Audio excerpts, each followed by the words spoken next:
Bonjour à toutes et à tous. Je suis Florence Pommery, herboriste thérapeute. J'accompagne les personnes en situation d'épuisement à apaiser leur stress et à reconstruire leur énergie avec les plantes médicinales et les élixirs floraux. Aujourd'hui, je suis très heureuse d'accueillir Laetitia Granger, coach professionnelle, formatrice, artiste peintre et auteure de ce livre, Mon burn-out, ma renaissance. Bonjour Laetitia. Bonjour Florence et merci pour cette interview. Alors, est-ce que tu peux nous expliquer en quoi consiste ton travail aujourd'hui et comment est né cet ouvrage? Alors, mon travail aujourd'hui, c'est accompagner, alors notamment en ce qui concerne les particuliers, d'accompagner les personnes qui pressentent le burn-out ou qui en tout cas peuvent avoir envie de changer de situation professionnelle, de positionnement professionnel, qui se sentent épuisés, qui ont envie de changement mais qui ne savent pas comment concrètement. Je travaille aussi avec des entreprises, donc à la mise en place d'actions de prévention du burn-out et de développement d'activités et d'actions autour du bien-être au travail, prendre plaisir, trouver sa place, redonner du sens, développer sa motivation, sa créativité. Je travaille avec des institutions, dans le milieu du handicap notamment, et scolaire. Le livre, il est né de... C'est une histoire, hein, c'est que moi-même, je suis passée par le burn-out en 2013, après avoir vécu des violences conjugales 3 ans auparavant, avant ça. Et moi, mon burn-out, je l'ai vécu suite à du harcèlement au travail. Un harcèlement qui a été très loin et il y a eu un avant et un après avec une grosse remise en question pour changer de posture dans ma vie et me dire et si j'étais pas une victime, je serais quoi? Et comment on devient acteur et comment on prend les rênes. Et de là, je suis allée rencontrer des coachs parce que c'était un métier qui résonnait quelque part depuis longtemps. Et grâce à ça, je me suis dit que finalement, j'avais la possibilité, moi, de créer mon métier. Mais pour ça, qu'il fallait absolument que je me forme par sécurité pour moi et pour mes clients. Donc, je me suis formée au métier, bien sûr. Et puis, aujourd'hui, je suis certifiée avec un RNCP. Donc, ça permet d'avoir, notamment pour les entreprises, une sécurité sur la qualité de l'information. Ouais. Et puis voilà, c'est un métier passion dans lequel je déploie mes ailes et j'accompagne mes clients à faire de même, quoi. C'est un peu tout l'objet de mon rôle. Ok. Et alors, est-ce que tu peux nous dire ce qu'on trouve, ce qu'on va trouver dans ton livre, enfin brièvement, ce qu'on y Oui. retrouve. Alors le livre, je l'ai écrit avant tout à la base. J'ai toujours su dans un coin de ma tête que j'allais vouloir témoigner de toute façon de ce que j'avais vécu pour en faire quelque chose pour moi au départ. Et j'ai commencé à écrire le livre le jour où ça n'a plus été pour moi, mais le jour où je me suis rendu compte que ça pouvait être utile à mes clients et puis aux personnes qui sont isolées ou qui ne comprennent pas ce qui leur arrive, Mm. par exemple. Donc le livre, c'est avant tout, alors oui, c'est des témoignages. Il y a une partie descente aux enfers, donc j'explique ce que j'ai vécu, mais suivi d'une partie renaissance avec ce que j'ai pu mettre en place pour m'en sortir et en faire une occasion de me révéler. Il y a une trentaine de personnes qui ont participé au projet et qui ont voulu aussi témoigner de ce qu'ils avaient vécu, donc hommes, femmes, peu importe les situations professionnelles, et qui ont tous eu l'occasion aussi de se dire qu'il y avait un avant et un après et que ça avait été finalement une occasion pour eux notamment de mieux se connaître, de réidentifier leurs propres valeurs, de ne plus s'oublier malgré le travail et de remettre le travail au cœur vraiment alors à sa juste place surtout. Donc, c'est ça. Et c'est aussi des outils de développement personnel, puisque dans un deuxième temps, je prends aussi la parole en tant que coach avec des jeux, des exercices et la possibilité d'écrire dans son livre pour avancer vers des pensées positives. Et le but du livre, c'était ça, c'était vraiment, c'est ce que les retours que j'ai des lecteurs, c'est ça fait du bien, je me sens pas fou. Ça fait du bien de sentir que d'autres personnes l'ont vécu et que même si on n'est pas du même milieu, même si on n'est pas de la même profession, etc., eh ben, on peut vivre ça sans honte parce que cette maladie, elle s'installe un peu sournoisement et dans le temps et il y a des étapes. Hein, et l'idée oui, c'est ça, c'est je suis pas seule, je peux en parler et j'ai le droit d'aller chercher de l'aide et d'admettre déjà que j'ai un problème. Parce que c'est Ouais. une des premières étapes sur moi, c'est le déni dans le burn-out. On veut toujours être le plus fort, être parfait, faire de son mieux, faire plaisir, etc. Donc on a du mal à identifier le fait qu'on a besoin d'aide et qu'on a le droit d'aller chercher cette aide. Donc moi, je remplis ma mission à partir du moment où les gens me disent parce que je l'ai lu, je suis allée voir mon médecin ou j'en ai parlé déjà autour de moi ou j'ai appelé la coach ou un psychologue, voilà, mais en tout cas qu'on soit allé chercher de l'aide. C'est sûr que oui, c'est ça aussi, enfin, ton livre nous amène à vraiment repenser son rapport au travail. Enfin, c'est tout un questionnement sur ses valeurs. Est-ce que ce travail correspond à mes valeurs profondes, à ce que, enfin, à la personne que je suis aujourd'hui, parce qu'on peut, enfin, bien sûr, on évolue, donc oui, Oui, je trouve ce que qui a été bon pour moi un temps ne le sera pas forcément toute ma vie. Et Mm, à un moment donné, faire un focus sur là où j'en suis, ce que je veux pour aujourd'hui et pour demain, quoi qu'il arrive, ça fait pas de mal. Et c'est aussi à ça que sert le livre. Alors, je ne sais pas si le titre est bien ou pas bien choisi. En tout cas, c'est vrai qu'il ne s'adresse pas qu'aux gens qui oui, vivent un burn-out. c'est ça. Ça peut être, ouais, ça peut être les conjoints qui ne savent pas comment s'y prendre, parce qu'il y a aussi un chapitre dédié à comment aider la personne avec qui je vis et qui vit ça. Mm. Ça peut être aussi, je me pose des questions sur ma situation perso. Enfin, j'ai envie de faire un peu d'introspection pour mieux me connaître et mieux savoir où je vais aller et comment m'y prendre. C'est un outil pour ça aussi. Mm. Ouais, c'est ça. Ça s'adresse, enfin, c'est assez global, les personnes, oui. Mm. Qui se posent des questions, oui, dans leur vie professionnelle, ou, oui, même personnelle, enfin, faire un bilan, se dire, voilà, c'est toujours intéressant, ouais. Mm. Merci de souligner. Et est-ce que tu peux nous dire comment on peut savoir, enfin, voilà, comment on sait qu'on est dans une situation d'épuisement et qui nous met en danger, parce que le burn-out, c'est ça aussi, enfin, on a souvent peu de recul sur sa situation, peu d'informations. On est isolé, enfin, souvent on a des personnes autour de nous qui ne nous comprennent pas, donc tu peux nous donner quelques Alors conseils oui, par rapport à ça. pour répondre à ta question, je vais commencer par rappeler un petit peu ce qu'est le burn-out, qui est finalement une forme spécifique de stress qui s'installe dans le temps. Et donc, on a notamment la psychologue Christine Maslach a identifié des étapes dans le processus. Donc, je t'ai parlé du déni, qui est aussi la phase d'alarme dans laquelle le corps déjà réagit. Donc, c'est pour ça que la première des choses à apprendre à faire, c'est écouter son corps, puisque quand le corps parle, c'est pour faire résonner ce qu'il y a dans le cœur, quelque part. Donc, quand on dit j'en ai plein le dos, c'est peut-être qu'on porte trop de responsabilités, par exemple. Il y a il y a des études aussi qui prouvent que certaines douleurs dans le corps sont associées à des maux MAUX, comme avoir mal aux genoux, aux jambes. Ça peut être un rapport à la mise en action, il y a quelque chose qui bloque. Le mal de gorge, souvent, c'est un problème au niveau de l'expression. Donc, c'est qu'on a quelque chose qu'on n'a pas peut-être su dire ou exprimer, par exemple. Donc, être observateur déjà de ce qui se passe dans le corps, c'est un des premiers conseils que je donne à mes clients. C'est est-ce que vous avez, par exemple, un tableau d'observation de mon sommeil, mon sommeil, mon repos, oui, parce que c'est pas exactement la même chose, mon alimentation, mon irritabilité. Il y a quelques symptômes comme ça qu'on peut déjà aller chercher, vérifier où on en est là-dedans. Ça peut être voilà, s'observer tous les jours et puis se rendre compte qu'il y a peut-être une dégradation. Il y a des tests qui existent. Moi, j'en ai mis un sur mon site renetcoaching.com en lien avec donc Christina Maslach qui permet de. Alors, c'est pas un test qui vous dit tu fais un burn-out ou tu fais pas un burn-out, mais au moins ça a le mérite de faire un point sur. Je me rendais pas compte, mais effectivement, en répondant à toutes ces questions, ouais, ça va pas. Il y a quelque chose. Donc, c'est l'occasion de se dire qu'il faut aller creuser. La deuxième phase du burn-out, après l'alarme, c'est le déni. Donc la résistance, et ce qui se passe, c'est qu'il y a une accoutumance du corps qui va faire que, de nouveau, on se dit tout, c'est bon, ça va le faire, ça va aller, Oui, je, c'est ça. je vais y arriver. Mm. Et puis il y a la phase de rupture, parce qu'à un moment donné, le corps, il a tout donné, il en peut plus. C'est un peu comme si on avait une batterie et que non seulement on avait déchargé la batterie, mais qu'en plus on était allé chercher dans la batterie de secours et qu'il n'y avait plus rien, quoi. Donc là, ce jour-là, on a les jambes coupées, on ne peut plus y aller. En général, c'est ce qui se passe, et je n'y arrive pas. Je suis paralysée, voire même il y a des personnes, je crois qu'il y en a une qui témoigne dans mon livre sur ça. Ça peut être de la paralysie qui physiquement prend forme, quoi, paralysie faciale, paralysie du corps, Ouais. voilà, on ne peut plus. Et puis on a enfin le burn-out quoi, qui arrive, qui est la dernière étape finalement de ce processus-là.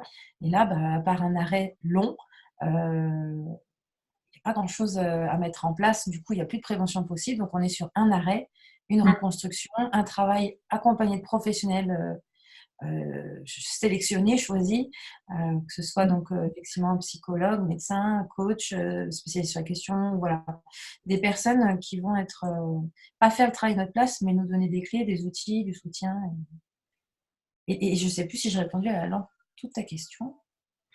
Je crois que si, hein. Non. C'était quand on est isolé, en fait. Enfin, souvent, en fait, on n'a pas de recul. Et c'est ça, enfin, c'est lié effectivement aux différentes Oui, phases. Si on n'arrive oui. pas. Comment on le sait? Ouais, Ouais. c'était ça ta question. Effectivement, donc oui, il y a l'observation du corps, Encore. écouter son entourage, parce que mine de rien, son entourage, quand régulièrement le conjoint, le frère, la sœur, les amis, les collègues de travail vous font remarquer que vous êtes quand même de plus en plus irritable, que vous réagissez différemment de ce qu'on connaît de vous, etc. C'est des petites alertes aussi qui permettent de dire, tiens, effectivement, il y a peut-être quelque chose qui a changé. Donc il y a cette entrée-là. À quoi je peux penser d'autre? Oui, enfin, en tout cas, dans un premier temps, c'est vraiment cette observation qui va faire que. Mais pour ça, ça veut dire qu'on accepte l'idée qu'on prend ce temps-là. Comment je fonctionne, comment. Voilà, je pense que pour tout, on va répondu. Super. Donc, dans le livre, au départ, les premiers chapitres, en fait, tu reviens sur la définition, effectivement, comme tu nous disais, et tu fais tu expliques la différence entre le burn-out, le bore-out et le burn-out. C'est vrai que c'est des termes un peu nouveaux, donc oui. Tu peux nous les Alors oui, le burn-out, c'est j'ai consommé et surconsommé le carburant, il n'y a plus rien, c'est fini, tout a cramé, je suis au bout. C'est lié à une surcharge souvent de travail, c'est lié à un gros écart entre mes valeurs, que je ne connais pas forcément d'ailleurs, c'est souvent le cas de mes clients au départ, et les valeurs et puis les tâches qu'on me fait exécuter, le sens qu'on donne ou qu'on ne donne pas à ce que je fais. Le bore-out, alors bore en anglais, c'est l'ennui au travail. Alors, je vais prendre cet exemple parce qu'il parle à beaucoup de gens, les fonctionnaires dont on dit beaucoup du mal, c'est pas bien ça d'ailleurs. Il n'y a pas que des fonctionnaires qui ont envie de se la couler douce, c'est pas vrai. Il y a aussi des fonctionnaires qui demandent que ça, à ce qu'on leur confie des tâches, qu'on leur fasse confiance, qu'on leur permette d'être autonomes sur des tâches et puis démultiplier les occasions d'exploiter leur propre créativité. Ou voilà. Et malheureusement, quand c'est pas le cas, quand on vous confie des tâches monotones ou oui, on finit par s'ennuyer au travail. Et l'ennui au travail, ça peut tuer, quoi. J'ai plein de clients qui me disent ça aussi. J'ai quitté mon boulot parce que je m'ennuyais et c'était plus possible, quoi. Donc alors ce qui est nouveau, c'est le fait qu'on les nomme. Après, je pense pas que ça date d'hier. Hein. Mais oui, effectivement, aujourd'hui, on arrive à mettre le doigt à identifier des mots et de là, on peut chercher des solutions. Ça, c'est pas mal. Et le burn-out, c'est l'écart qui existe entre mes compétences et mes capacités et puis les tâches qu'on me confie, par exemple. C'est demander à un bac+8 de faire du café toute la journée, quoi. Donc, c'est le ridicule de la situation, quoi. C'est pas possible. Je suis en décalage complet entre ce que je sais faire et ce qu'on me propose de faire. Et pareil, hein, pas de valorisation, pas de motivation. Donc voilà, les mots du siècle, comme on dit. Oui, en fait, c'est tous des termes. Enfin, oui, c'est vrai qu'en fait, on les a définis, mais c'est des termes qui expriment une souffrance au travail. En fait, c'est ça. Et c'est important, je pense, de le rappeler, dont le salarié est responsable, le manager et le chef d'équipe et le dirigeant est responsable. Alors, je distingue les deux, c'est-à-dire que le dirigeant, bien sûr, il est responsable du bien-être de ses salariés, quoi qu'il arrive. Et quand je dis que le salarié est responsable, c'est pour appuyer sur le fait qu'il y a une différence non négligeable à faire entre la culpabilité et la responsabilité. À partir du moment où j'admets l'idée que quand je dis toujours oui à mon patron alors que j'ai envie de dire non, je l'assume, je suis acteur, je ne suis pas soumis, je ne suis pas victime. Donc les conséquences sont différentes.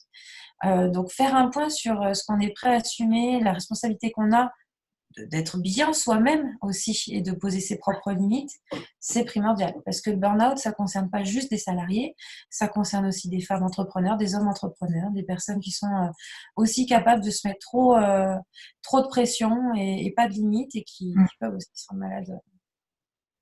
Aussi, ouais.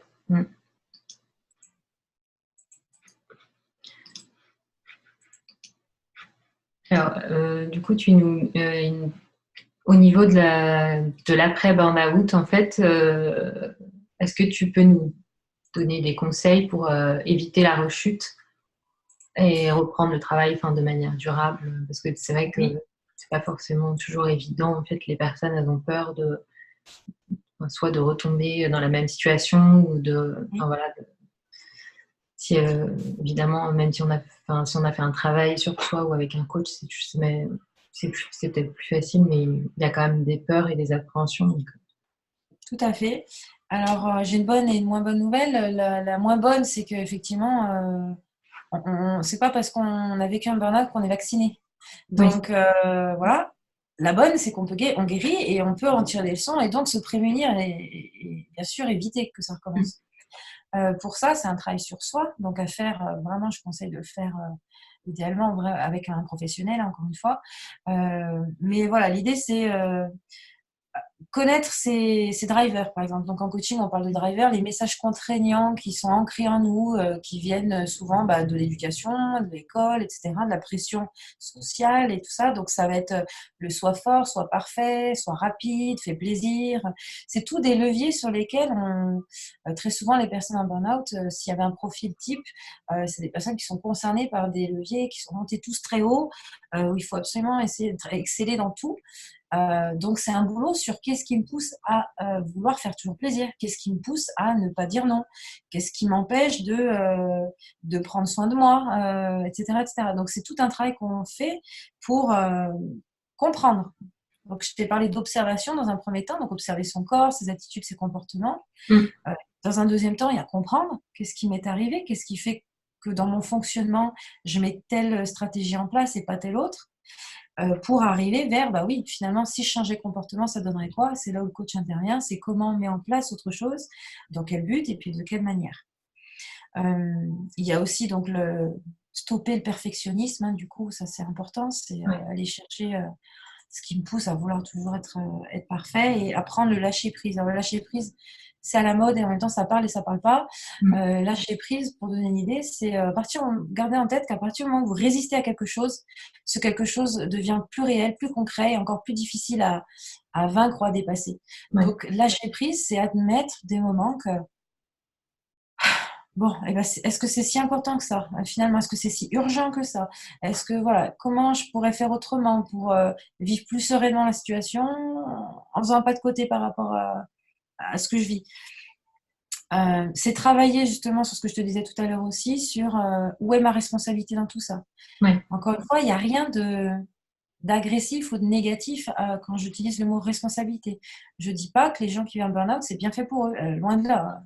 Simplement, c'est se dire, à un moment donné, j'ai accepté une situation, qu'est-ce qui m'a poussé à l'accepter et qu'est-ce qui fera que dorénavant, ce ne sera plus le cas et comment je peux faire pour le vivre bien, cette nouvelle situation tout est nouveau. Donc, après le burn-out, quelque part, on se reconnecte à soi-même, hein, clairement. C'est une occasion de se reconnecter ça a plusieurs mots, hein, ma petite voix, mon cœur, mes intestins, mes tripes, mais ce qui fait que je suis moi. Et puis, je mets en place toutes ces stratégies pour me prémunir que ça réarrive. Parce qu'effectivement, une fois que tu as vécu le burn-out, très, très souvent, il y a des reconversions professionnelles, mais ce n'est pas forcément l'issue. Et en tout cas, les personnes disent, voilà, plus jamais ça. Il n'empêche que, et ça j'en parle aussi dans le livre, c'est pas parce qu'on est conscient de tout ça que ça suffit. C'est un peu comme un exercice mental, à un moment donné. Dire non, c'est tous les jours qu'on le fait ou qu'on a une occasion de le faire. Donc, il suffit de recommencer à dire oui alors qu'on n'en a pas envie, une fois, deux fois, et puis voilà, de nouveau, il y a des schémas qui se réinstallent et c'est là où c'est pas bon aussi. C'est vrai que c'est quelque chose qui peut prendre du temps, c'est pour ça que il faut... L'arrêt maladie, tout à l'heure, je t'ai dit un long arrêt maladie. Alors, tout est à relativiser toujours, c'est-à-dire que s'arrêter 3 ans sans projet, sans rien, sans mise en mouvement, oui, à un moment donné, c'est pas mieux pour la personne. En fonction de la situation, si elle compte ou pas revenir dans son entreprise et si c'est simple pour elle d'y retourner, effectivement, il y a un délai qui va faire que peut-être que ce sera pire d'attendre trop longtemps. Et ça, c'est chaque cas est unique et voilà, chaque cas est à poser individuellement. Il n'empêche que s'arrêter 15 jours, ça ne sert à rien dans le cas d'un burn-out. Si ce n'est à culpabiliser. En fait, un arrêt de 15 jours, moi j'ai le cas très souvent, les gens viennent me voir, ils ont un arrêt de 15 jours. Ce qui se passe dans la tête des gens, c'est que la première semaine, ils arrivent plus ou moins à se reposer et entamer la deuxième semaine et à la fin déjà de la première semaine, ils n'ont qu'une chose en tête, c'est la reprise. Donc il n'y a pas eu de réelle coupure, surtout que sur la première semaine, très souvent, les téléphones, les mails, etc., ils n'ont pas eu le temps d'apprendre à se détacher de ça. Et donc ils n'ont pas réellement coupé et donc on n'a absolument pas le temps de faire un travail sur soi en 15 jours. C'est juste pas possible. Après, attention, une chose aussi, c'est qu'aujourd'hui, il y a encore des médecins et des psychologues qui estiment que le burn-out n'existe pas, que c'est pas une maladie et que c'est aux gens à prendre sur eux. Oui. Si vous tombez sur un professionnel qui a ce discours-là, surtout changez de professionnel, simplement changez et allez en voir un autre. Vous Ouais. n'arrêtez pas à cet avis. Surtout pas, parce que je sais que la vie médicale, dans le cas des burn-out, est très important. Parce que le fait de s'en remettre, c'est un peu comme si on demandait l'accord au médecin pour ce qui nous arrive, et puis son aval sur j'ai le droit d'aller mal, j'ai le droit de m'arrêter, est-ce que j'ai vraiment le droit de m'arrêter? Ouais. Et alors, l'idéal, ce serait de pas avoir se poser cette question. Donc, moi, je vous dis, vous avez le droit de vous arrêter, hein. Mais quand c'est plus fort que soi, qu'on a besoin que le corps médical le reconnaisse, si c'est pas le cas du premier coup, allez voir d'autres médecins. Il y a la médecine du travail aussi, hein, qui a un rôle à jouer. Et quand même, assez souvent, ils jouent pas avec le feu, ils suivent les salariés Oui. qui ont vu un psychologue, voilà, qui sont en travail sur eux-mêmes. Mais pareil, même si c'est le médecin du travail qui vous suit pas, eh ben, allez en voir un autre. Restez pas là-dessus. Oui, c'est sûr qu'il faut pas rester isolé, en tout cas, ça c'est sûr. Oui. Mais c'est vrai que oui, ce que tu disais, le retour au corps, c'est important. Aujourd'hui, c'est vrai qu'on nous apprend pas, enfin même à l'école, en fait, enfin, Mmh. enfant, à écouter notre corps, ses ressentis, et on donne tellement de place au mental que c'est aussi ça qui, à un moment donné, nous coupe des signaux que notre corps nous envoie. Voilà, c'est Tout à vrai fait. que c'est important d'avoir ce retour au corps. Ouais. C'est ce que je dis souvent à mes clients quand ils viennent me voir, c'est quand vous venez me voir, en général, c'est que vous êtes tapé trop fort la tête contre le mur à force d'essayer de faire tout le temps la même chose de la même manière et Ouais. de réfléchir de faire que réfléchir justement, de pas écouter. On a l'étage de la pensée dans la tête, on a l'étage de l'émotion dans le cœur, on a l'étage des sensations dans le corps, et tout est lié, et il y a un travail à faire aussi pour alors moi, personnellement, à part, je suis praticienne NERTI. Donc NERTI, D'accord. c'est le nettoyage émotionnel rapide des traumatismes inconscients. Tout ça pour dire que c'est une approche qui permet à mes clients de travailler en lâcher prise, déjà, concrètement, puisqu'ils le ressentent, ça passe par le corps, et de se débarrasser d'une angoisse, de quelque chose qui est trop présente. Ça fonctionne très bien. Après, pour tout ce qui va être focusing, par exemple, il y a des exercices vers qui je renvoie vers d'autres professionnels, notamment une coach naturopathe à qui je pense, ou des acupuncteurs, des réflexologues. Parce qu'à mon sens, autant d'approches qu'il y a d'êtres humains, et que tout ne peut pas convenir à tout le monde. Et que typiquement, vivre un burn-out, ça peut aussi être l'occasion de se dire, tiens, j'ai jamais, et c'est souvent le cas notamment des hommes que j'accompagne, j'ai jamais pris du tout le temps de m'occuper ni de mon corps ni rien, massage, machin, je sais pas Ouais. ce que c'est. Bah, ça va être l'occasion de découvrir, parce que c'est se réapproprier aussi son identité à travers le toucher, à travers le repos, et toutes les actions qu'on mettra en place pour se faire du bien. Ouais. C'est sûr, c'est intéressant, oui, toutes les approches, hein, d'aller chercher ce qui nous convient, en fait, dans les différentes approches Mm. des thérapeutes. Ouais. Et donc, dans ton livre, tu as une partie sur les outils qui est assez fournie, effectivement. Tu nous donnes plusieurs outils pour nous aider, voilà, à nous aider, oui, à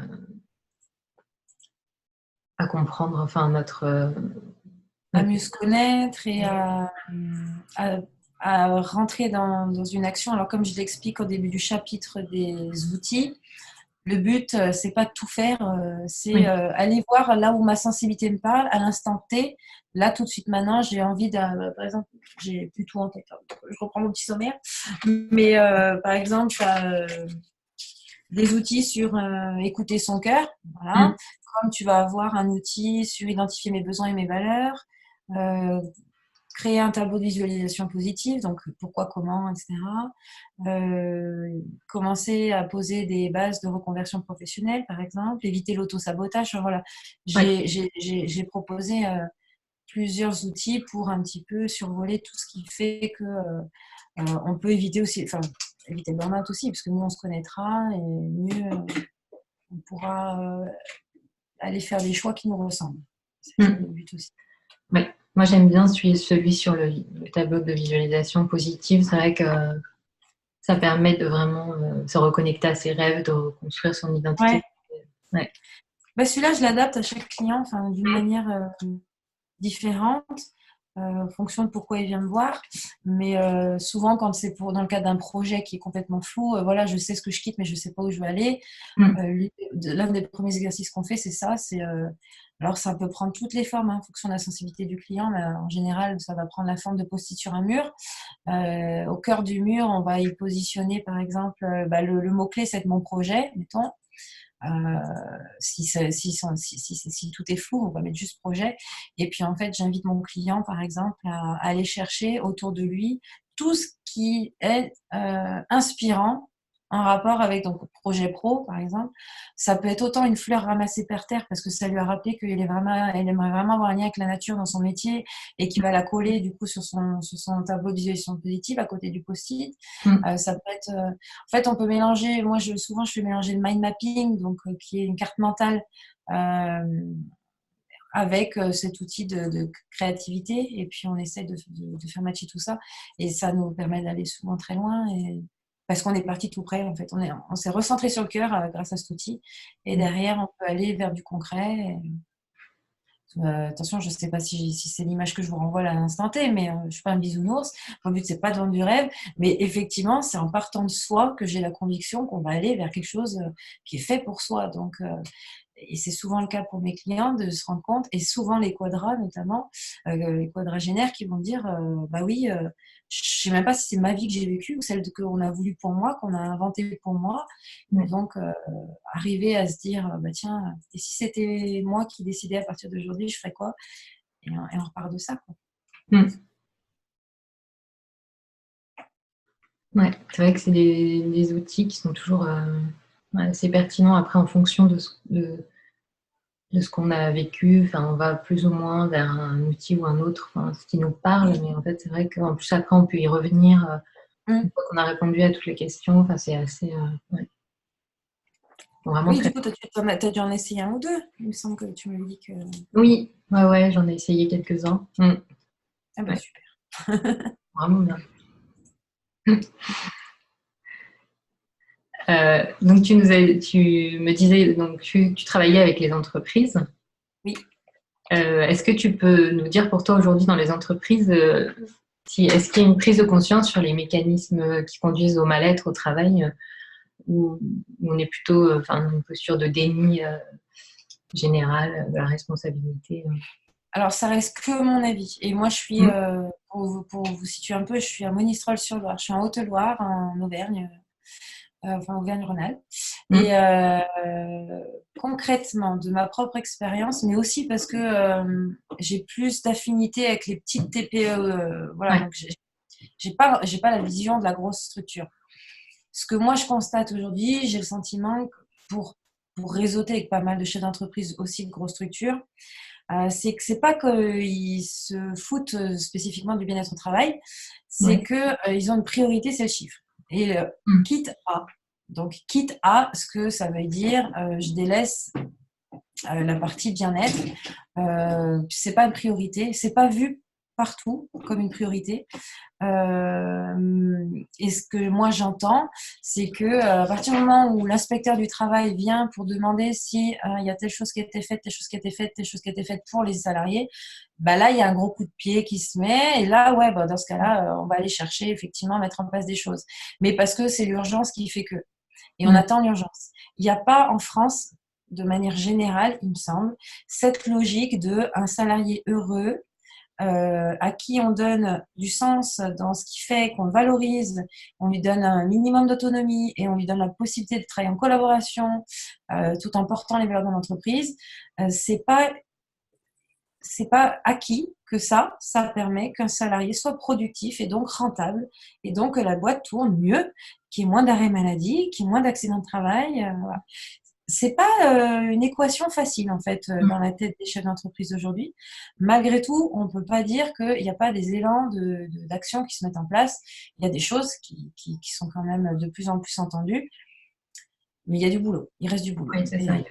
On va faire Travail encore à faire là-dessus. Après, effectivement, ça dépend des entreprises.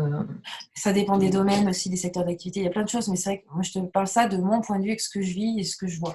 Mais, et puis ce que j'entends un peu aussi par les réseaux, voilà. On voit bien que quand on parle de suicide dans l'agriculture, de suicide dans l'éducation, de suicide dans tous les... Je crois qu'il n'y a pas de domaine épargné, spécifiquement. Il y a, il y a un souci quand même. Il y a des choses à faire. Je ne vais pas dériver parce que sinon, tu me gardes encore 3 heures. Mais c'est vrai qu'on entend aussi qu'il y a des profils, en fait, des profils types de personnes qui sont sujettes au burn-out, mais c'est vrai que... Oui, alors moi dans mon livre, j'en parle aussi, je pose la question, est-ce qu'il y a un profil? Alors je ne prétends pas avoir la réponse, surtout que voilà, c'est très récent le fait que ce soit reconnu déjà comme maladie par l'OMS, donc c'est bien. Mais je n'ai pas le recul, le diagnostic d'un médecin, je n'ai pas à le poser. Par contre, ce que moi je pense, c'est qu'effectivement, il y a des tendances chez les personnes concernées, en tout cas la tendance à ce que je te disais un peu tout à l'heure, un besoin de reconnaissance élevé, une incapacité à dissocier vie pro et perso, alors qui est liée souvent au besoin aussi de reconnaissance, du fait plaisir qui est trop élevé. Oui, il y a des choses il n'y a pas que ça, mais il y a des points clés. Tu vois d'ailleurs dans mon livre que les gens se disent, on se reconnaît entre nous. On a ce truc qui fait, bah oui, moi aussi je fonctionne comme ça, moi aussi. Quand il y a une personne qui vient burn-out et qui me dit, mon conjoint ne comprend pas, il me dit, c'est qu'un travail. Bah, c'est simplement qu'il n'est pas sur le même schéma de fonctionnement. Il n'a ni tort ni raison.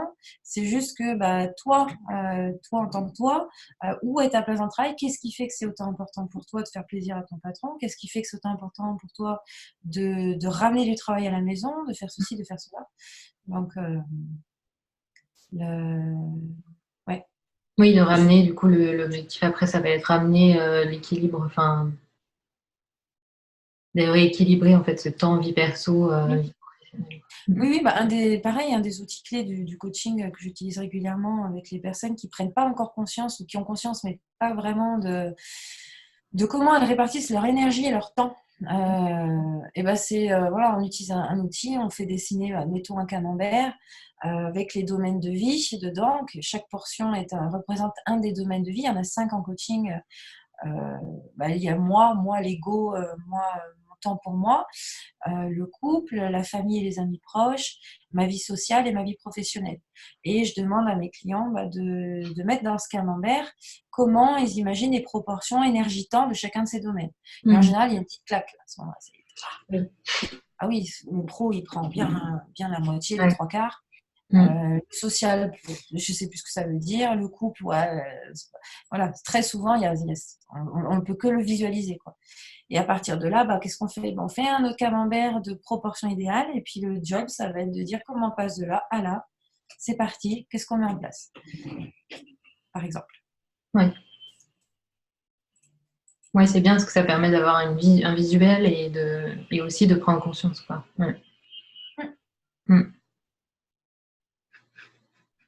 Ok. Alors donc à la fin du livre, tu as réuni en fait les témoignages de personnes qui ont vécu un burn-out en leur posant différentes questions. Et donc maintenant, je vais vous partager une des phrases qui est tirée d'un de ces témoignages, qui m'a le plus touchée moi par rapport à mon expérience. Donc c'est celui de Béatrice, qui répond à la question: qu'est-ce que lui a apporté son burn-out? Je suis infiniment reconnaissante à la vie de m'avoir présenté cette expérience qui m'a permis de me réaliser dans toutes mes dimensions, de découvrir que l'on peut vivre avec douceur, légèreté, joie au quotidien, que l'on n'est pas obligé de souffrir pour être légitime. Je me suis demandé pardon d'avoir eu besoin d'aller aussi loin dans la souffrance pour devenir capable de m'ouvrir à ces cadeaux. Voilà, c'est vrai que je trouve que c'est vraiment une belle phrase parce que c'est positif. Enfin, il y a beaucoup de personnes qui, après le choc du burn-out, se posent cette question de comment j'ai pu supporter autant de souffrance dans mon travail. Ah oui.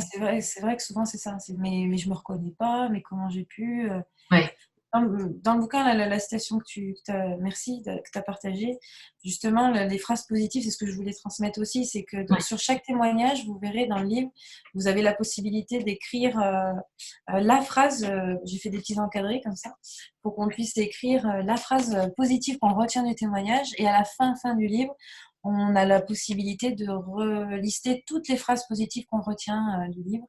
Et je sais qu'il y a pas mal de lecteurs qui sont devenus clients ou pas et qui m'ont fait le retour et qui m'ont montré qu'ils avaient bien joué le jeu et que ça leur a fait beaucoup, beaucoup de bien. De se dire, mais ça fait du bien d'avoir un livre qui est tourné vers le positif. Voilà, c'est ça. Il y a des solutions, il y a des façons, il y a des choses à faire, il y a des mots qui font du bien et il y a des gens qui sont là pour vous aider aussi. C'est ça, ouais. Ça termine vraiment par l'espoir et puis le fait de se reconnaître aussi dans ces témoignages. Ouais. Voilà. Mais est-ce que tu veux rajouter quelque chose? Prenez soin de vous, s'il vous plaît. Attendez pas qu'on le fasse pour vous. Commencez par vous, pour vous. N'hésitez pas à me contacter si vous avez besoin. Ouais. Je mettrai du coup le lien de ton site et pour s'il y a des personnes qui veulent se procurer le. Oui. Le livre est disponible sur demande dans toutes les librairies de France et puis sinon sur Amazon, la Fnac et sur mon site renedecoaching.com. Et aussi tous les outils qu'on peut trouver sur ton site, aussi les ressources. Oui, il y a des outils de développement personnel. J'ai un blog dédié au bien-être au travail et sur lequel j'ai des outils perso et pro, ou pro, les deux, pour mieux se connaître, mieux s'affirmer, etc. Donc, j'essaie de l'enrichir progressivement, de plus en plus, mais il y a déjà pas mal d'outils, donc n'hésitez pas à aller faire un tour. Ouais. Voilà. Merci Laetitia, en tout cas, d'avoir répondu à mes questions. Merci de m'avoir donné la parole. Et voilà, à bientôt pour d'autres vidéos. Au plaisir de se retrouver. Merci. Ouais. Merci. Au revoir. Au revoir.